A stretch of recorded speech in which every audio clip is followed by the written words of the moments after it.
Good morning. Welcome back to our Ask the Agronomist video series. I'm Kyla Watson here with Phil Long in person. How great is this? In person. Wow, it's been a while. It's a changing world out there. Yep, changing for the better, hopefully. So yeah, it's good to be back together and doing it in person. It's just different, but obviously we're all trying to manage the best we can through this. Absolutely. Speaking of manage, that's what we're going to be talking about today, managing stress during harvest. Yeah, so this really is, I know we talk a lot about ear flex. We do a lot of work and research in ear flex, but this is a good time to talk about it because one of my favorite things to most farmers is as you're harvesting corn, you watch those ears come in the head. Right. We always encourage you to get out and check spots, obviously, too, which you should have done before harvest. But as they come into the head, it's always interesting to see the different sizes of ears coming in and why are they different. What can you do different next year to make it better? And we have a great study here at Alexander that looks at just that. Exactly, yeah, our stress wheel research, and we also do on-farm research and some research here and some satellite locations with varying population, but the stress wheel does an excellent job at showing differences from lots of stress at almost 60,000 population down to about 15,000 population. So obviously those are a little out of range for most of us. This year we're taking a little different focus on the stress wheel. We're going to be doing it more in the range of what the farmers would be typically planning to show some of the differences there and really zero in on how we can tighten up those populations. But looking at it from 15 to 60 still gives us some really good indicators, which we'll talk about here, and how to manage that stress and why it's important with why it's different with each hybrid. Okay, very good. So in your hands there, you have a semi-determinate example. Yeah, so, not trying to be, exclude anybody, but this is 6317. Okay. Been a really great hybrid for several years. This is a semi-determinate ear. The things we typically think about with semi-determinants is you can tell it holds its girth, typically holds the numbers of kernels around. Okay. So this is, I'm just going to tell you, both of these are outside to inside, so 15,000 plants roughly, 20,000 up to 55,000 plants per acre. And this held 18 around on both of those, top to bottom. Wow. So a semi-determinate likes to hold the girth. So what does that mean for management? When does it determine those things? Well, we talk about that a lot. That's up front. Right. So early in the season. So VE to V4, well, let's VE to V7 roughly. Usually they say V6, but we'll say VE to V7 time frame is crucial for determining the number of rows around. Okay. Making sure that you get the ideal number of girth on that plant so that it doesn't short elsewhere. So you want to start strong with these hybrids. Semi-determinants are ones that if you want them to come out of the ground strong first of all. So if you're planting into cool soils, take that into account. Maybe plant them a little bit later so they have a really good out of the ground start so the competition's even. We talk about that a lot. You want them to come up within so many hours of each other, really about 2 days, so that competition's even in each plant. And then this is one I would encourage you can really benefit from starters, things like that really help it get that early season fertility, especially nitrogen and phosphorus, things that really help the plant determine whether it can be successful at that many rows around. Early in the season it's a very small plant, but it's trying to figure out a lot of things and it's setting things in stone for later. So early season fertility is extremely important, and getting that started on the right foot. So that VE to V7 time frame is when it's making that ear. The other thing I'd say is herbicide applications, and we have it listed in our product guide as well, the ones that are maybe slightly more susceptible, that might be harmed a little bit more by that. And a lot of times you can see it. I didn't pick one of those ears, but I'm in a lot of fields and you see where it reduces the rows around. It'll pinch and go down to 2 less or something like that. So you got to be very careful when you're spraying those herbicide applications, not to harm those ones that are more sensitive around that time period. So yeah, so semi-determinants, I like to think of them early season, managing that stress, keeping it away, whatever's coming your way. That's when, as farmers, we have a lot more opportunity to mitigate some of that.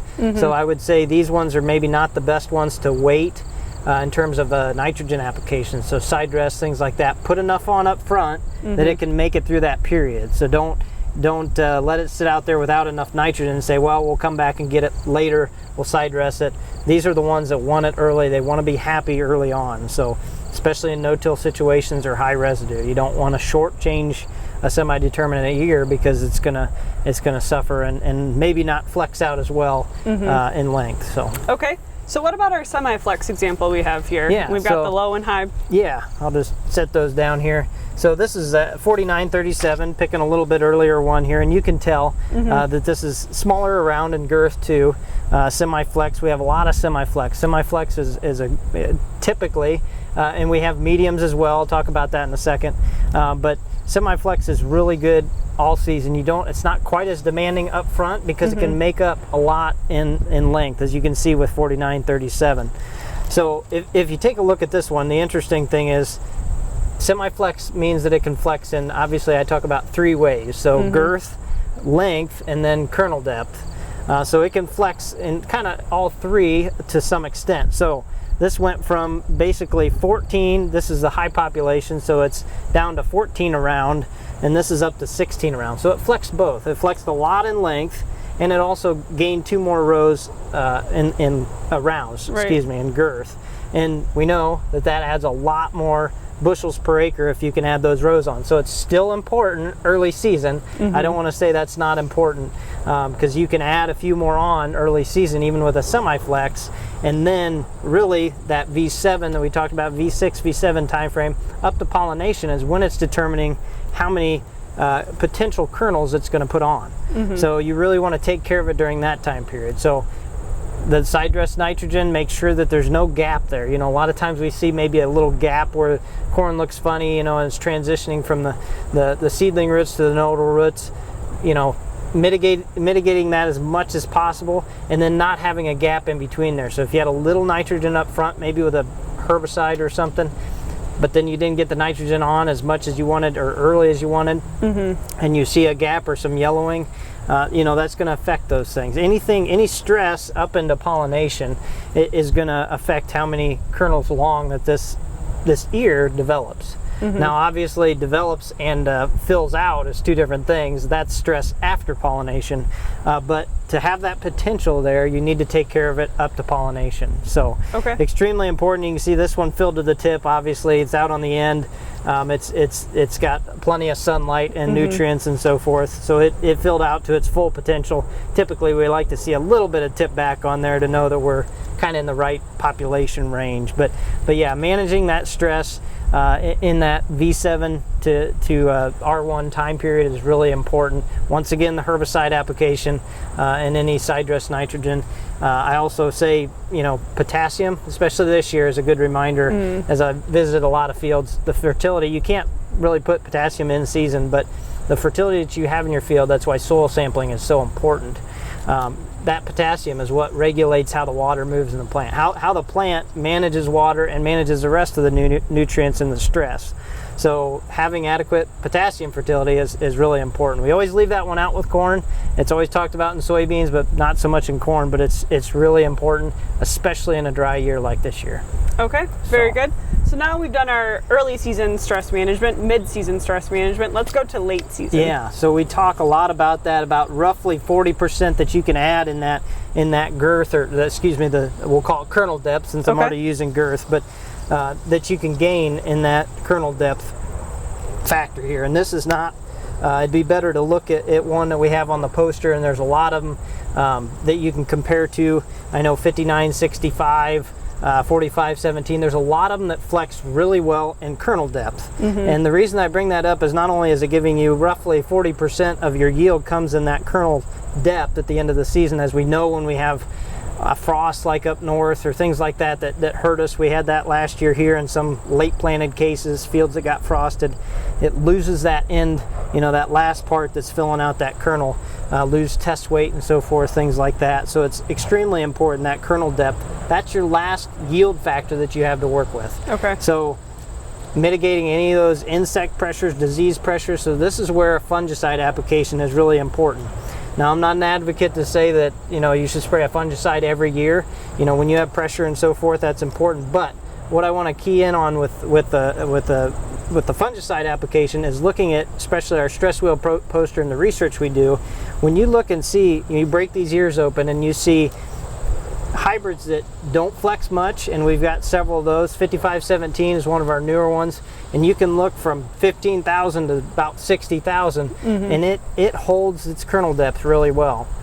It does not give much there. Okay. But there's other ones that we have. One that comes to mind is 5742. That may be not the best one to put a fungicide on, but 5965, there's several others that flex a lot in kernel depth. So you can go from at 60,000 or even at 40,000, and the kernels are not very deep. But if you have the opportunity, and it's maybe whatever happened, it's a lower population, an open area or something, you see how those kernels really flex out. Those are the hybrids that you want to take advantage of with a fungicide, because they can put it on late season better than something like 5517 that just doesn't give much here. Some of them just don't have that potential in them. They're a little more fixed in that case. I know we have a couple that are a medium. We call them an M in the book. That's kind of the middle of the road. So it's not a semi-determinant, not a semi-flex. Those ones, a lot of those ones are also respond well to fungicides. And any of those that we say high management as well are good response to fungicides. They have a lot of ability to flex out in kernel depth and really take that into the season potential as much as they can. So good things to remember. There's a lot of things you can learn from looking at ears. So when you're looking at them coming into the corn head this year, think about more than just how big the ear is. Think about all three dimensions, and now next year you can look at those hybrids and really fine tune your management all season long, because these are things that we can do throughout the season. We do have some control now. Weather is out of our control, but we can fix a lot of things in season and in the winter, like I said, with soil sampling and so forth, to help out each hybrid.